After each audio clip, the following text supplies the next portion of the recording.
MarineMax. My name is Larry Vogt. Today we're going to go through this beautiful Sea Ray 2019 SPX. Great bow rider for the family, seating for 10 people. And we're going to go through a couple things that makes this boat really unique. As you come towards the cockpit, you're going to notice some nice bench seating here, storage underneath every single seat. We've got a unique system over here for either a bench seat, or we can tuck this away.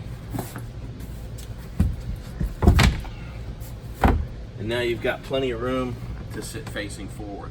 This boat's powered by a Mercruiser V6 250 horsepower engine, so it will definitely get up and go.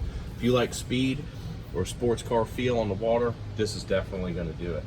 Moving up to the dash, we've got built-in Simrad electronics for navigation and sonar, as well as a Fusion stereo with 4 speakers that will Bluetooth to your phone.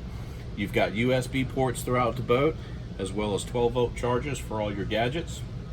And this boat can be seen at MarineMax in Jacksonville. Comes packaged up with a trailer. We'd love to see you. Thanks for coming in.